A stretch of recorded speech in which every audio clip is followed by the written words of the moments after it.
안녕하십니까. 신의균의 군사TV 디펜스 브리핑입니다. 오늘도 역시 아주 흥미로운 군사안보 국방 무기 관련 소식 간추려서 브리핑 해드리겠는데요.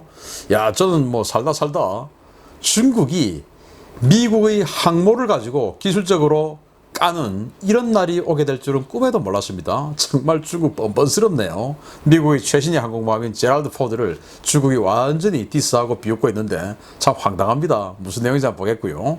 그리고 미국이 ARGM-ER이라고 장거리 대레이더 미사일, 그것도 스텔시한 대레이더 미사일 만들었는데 이걸 F-35에 집어넣네요. 이야, 미국과 적대적인 나라들 큰일 났습니다. 보겠습니다. 미군의 차세대 방공망 제한 미사일로 기대를 모으고 있는 ARGM-ER이 마일드스톤 C 승인을 받고 저율 초도 생산에 들어가게 됐다는 소식입니다. 북한과 중국 바짝 긴장해야 되겠습니다. F-35A 전투기의 내부 무장창에도 통합될 예정인 차세대 대레이더 미사일 ARGM-ER이 현지 시각으로 8월 23일 마일드스톤 C 승인을 받아 저율 초도 생산 진입에 들어갈 수 있게 되었다고 미 해군이 현지 시각 26일 밝혔습니다. 미 해군 항공시스템 사령부는 보도자료에서 향후 수개월 내 2건의 저율 초도 생산 계약을 체결할 예정이다 라며 우리는 향상된 능력과 살상력을 가진 이 신형 무기를 가능한 빨리 함대에 공급하기를 바란다 라고 밝혔습니다.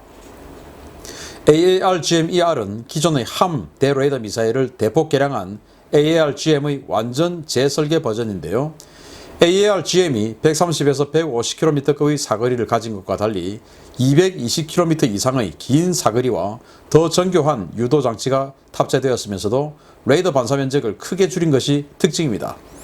이 미사일은 기존의 대레이더 미사일이 대상 레이더의 전원 차단 상황에서는 표적을 찾지 못하던 것과 달리 적 레이더가 전원을 끄고 숨더라도 자체 유도 장치를 통해 표적을 수색하고 타격할 수 있는 것이 특징인데요. 이 때문에 ARGM은 이동 표적도 효과적으로 타격할 수 있습니다. 미 해군은 내년 말까지 ARGM-ER의 운용 평가를 계속 진행하는 한편 2023년 초기 운용 능력 IOC 선언을 목표로 전력화 작업을 진행 중인데요. 이 미사일이 대량 배치되는 2023년부터는 중국이 자랑하는 S-400 시스템도 별다른 효과를 발휘하지 못할 것으로 보입니다. 지금 이렇게 슈퍼호넷에 탑재를 시켜서 사격 훈련을 테스트를 했는데 사진에 아까 보셨듯이 F-35의 내부 무장창에 들어가도록 만들었어요.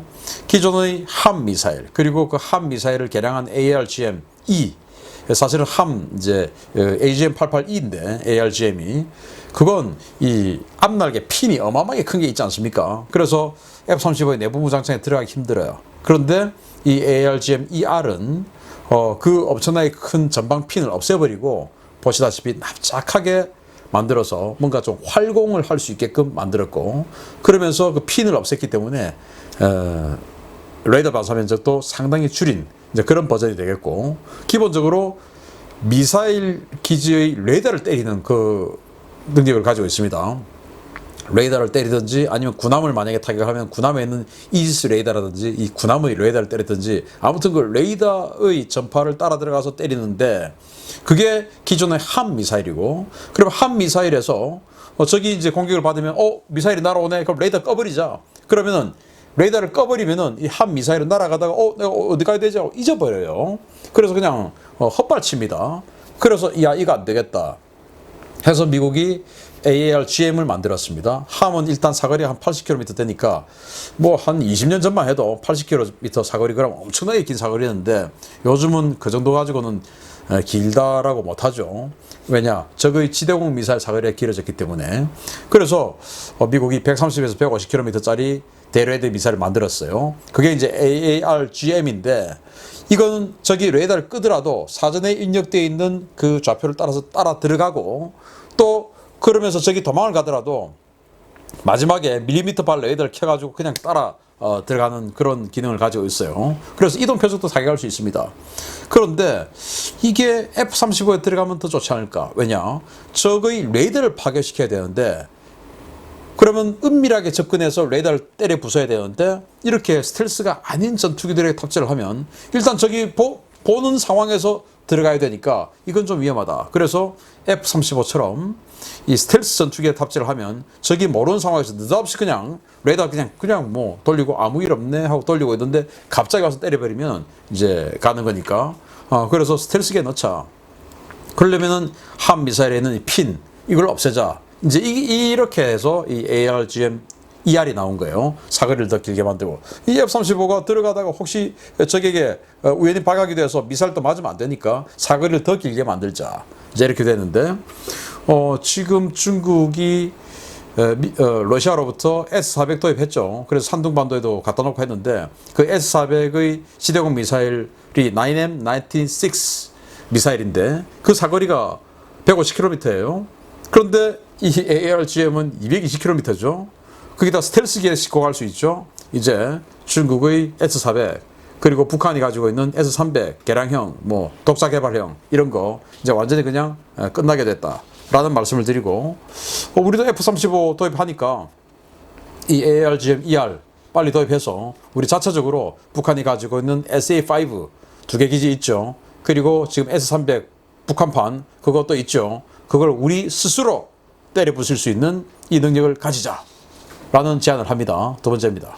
살다 중국이 미국의 항모 건조 능력을 조롱하는 주장을 보게 될 줄은 정말 몰랐습니다. 중국 관영 매체가 미 해군의 제럴드 포드급 항공모함 4번함 강제 절단식 소식을 전하며 포드급의 현실을 조롱하는 기사를 내서 논란이 되고 있습니다. 미국이 뉴포트 뉴스 조선소에서 현지 시각 25일 제럴드 포드급 항공모함 4번함 강제 절단식을 열고 본격적인 항모 건조에 착수했다고 황구시보가 26일 보도했습니다. 매체는 미 해군은 포드급 4번함 핵추진 항모의 이름을 도리스 밀러 CVN-81로 명명했는데, 이는 아프리카계 미국인의 이름을 딴 최초의 미 해군 항모로 역대 미국 대통령 이름을 항모 이름으로 사용했던 미 해군의 관행을 벗어나는 이례적인 일이다 라고 전하며, 참고로 그 흑인은 전함 웨스트 버지니아의 조리병이었다 라고 전했습니다. 황구시보의 이번 기사는 얼핏 보면 미국의 신형 항모 사업을 소개하는 것으로 보이지만, 기사 제목에서부터 포드급 1번함은 취획한 지 4년이 넘었지만 아직도 배치를 못하고 있다 라는 공격적인 워딩을 쓰고 있는데요. 실제로 기사 내용의 3분의 1은 포드급의 기술적 실패를 조롱하고 비판하는 내용으로 구성되었습니다. 중국 매체는 제럴드 포드 항모는 화장실 배관이 수시로 막히는 결함이 있어서 정기적으로 전용 용액으로만 세척이 가능한데, 한 번 세척하는데 무려 40만 달러가 들어가는 문제가 있다 라거나, 제럴드 포드급의 무기와 탄약 수송 리프트는 아직도 운용이 불가능하고 사출기도 결함투성이어서 취역 4년이 지난 지금까지도 작전 배치를 못하고 있다 라고 조롱했습니다. 중국의 경우에 구소련 미완성 항모를 가져와 2012년 취역시킨 랴오닝을 2014년부터 남중국해 작전에 투입하였고, 2019년 연말에 취역한 산둥함은 올해부터 본격적으로 전단 작전을 시작하는 단계에 있다는데요. 결함투성이어서 바다에 있는 시간보다 수리용 도크에 있는 시간이 더 많은 산둥과 랴오닝 항모를 운영하는 중국이 세계 최강의 항모 대국 미국의 최신의 항모를 조롱하는 모습 정말 황당하다 라는 평가가 나오고 있습니다. 제럴드 포드, 미국이 개발한 최신의 항모죠. 기존에 있는 지금 니미츠급이라고 하는 항모들하고 완전히 다른 그런 항모입니다. 원자력 추진이면서 증기식 사출기가 아닌 전기식 이멀스 전기식 사출기를 장착을 했죠. 그러다 보니까 이 사출기 부분에서 좀 문제가 있는 거 맞습니다. 또 추진기간 부분에서 좀 문제가 있기도 합니다. 그래서 아직도 취역을 못하고 있기도, 작전 배치를 못하고 있기도 합니다. 중국의 주장 맞아요. 그리고 또 이 제럴드 포드의 이 결정적인 단점이 있는데, 이 단점이 화장실입니다. 아까 뭐 중국이 화장실 세척 문제 이야기했지만, 저는 그 세척 문제보다 그게 뭐 돈으로 때우면 되지만 구조적인 문제가 있어요. 이 제럴드 포드가 설계되고 할 당시에 미국에서 정치적 올바름, 즉 PC주의가 판을 치던 시대였습니다. 그러다 보니까 아니 뭐 성인지 감수성이다 뭐 이렇게 하면서, 아니 이 남성 중에서 굳이 이 남성들이 다 서서 소변을 볼 필요는 없잖아. 그거 성차별 아닌가? 해가지고 전부 다 이 소변기를 없애버렸어요. 남성용 소변기를 없애버렸어요. 다 그냥 좌변기만 놔둔 겁니다. 왜? 이 남성들 중에서도 그 성적인 어떤 뭐 그런 독자적 문제 때문에 서서 절대로 소변을 누지 않는 사람이 있다 이거죠. 그런 사람들을 배려해야 되지 않느냐 해가지고 정말 황당하게도 여기는 소변기가 없습니다. 뭐 그런 정도로 조금 비효율적으로 만든 부분도 있어요. 그렇지만은 4년 동안 취역을 했음에도 불구하고 작전 배치를 못하고 있는 거 문제가 있으니까 못하는 겁니다. 그런데 이건 초도함이기 때문에 전임 미답의 기술에 들어갔기 때문에 그걸 계속 완성하고 다듬어 나가야 되죠. 그 기간을 지금 하고 있는 겁니다. 그래서 미 해군은 내년 초에는 작전 배치한다 라고 지금 합니다. 그런데 그러면 중국은 잘하냐? 아니죠. 중국은 그들은 취역하고 뭐 불과 1년여 만에 작전 배치하고 이렇게 했다라고 주장합니다. 맞습니다. 그랬는데 문제는 작전 배치를 했는데 작전은 못하죠. 왜냐? 작전을 할 능력이 안 되니까. 그래서 작전 한번 하려고 했더니 이 산둥함 갑판은 무너져 버리죠. 갑판이 허접하게 만들었으니까 전투기들 무겁고 꽉꽉 찢고 하니까 무너져 버려서 산둥함에 비행기도 못 올리죠. 뭐 이런 식으로 되는 겁니다. 그래서 어디 중국 따위가 까보중 따위가 진짜 세계 최고의 항모 제국인 미국의 항모, 그것도 여기는 정말 단단하게 현장에 나가서 작전 나가서 문제 생기지 않도록 모든 문제점을 다 잡기 위해서 지금 이러고 있는 걸 기술이 없어서 저러고 있다 라고 비웃고 있으니 참 황당합니다. 참고로 이 도리스 밀러는 진주만 공습 당시에 미국의 전함 웨스트 버지니아의 조리병이었습니다. 당시 미국은 인종차별이 심해가지고 흑인들에게는 총 쏘는 방법도 안 가르치던 시대였어요. 그래서 조리병 하고 있고 그냥 뭐 장교들 옷이나 개고 하던 그런 거 하던 중에 폭격을 당한 겁니다. 그렇게 해서 정말 영웅적으로 장교 함장실에 가서 함장 구출하고 장교 이러면 구출하고, 그리고 자기는 총 쏘는 법을 안 배웠는데 거기에 있는 대공기관총을 자기가 잡고 이 후속 공습을 하러 내려오던 이 일본군 전투기들을 몇 대를 격추를 시켰어요. 그래서 나중에 이제 훈장을 받았는데 너 총 쏘는 법 어떻게 배웠냐?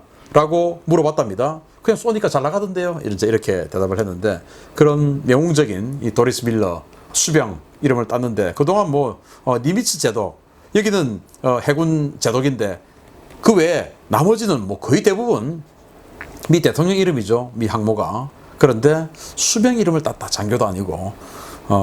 그런 면에서 굉장히 평가할 만한 변화다. 이렇게는 말씀드릴 수 있습니다. 마치겠습니다. 감사합니다.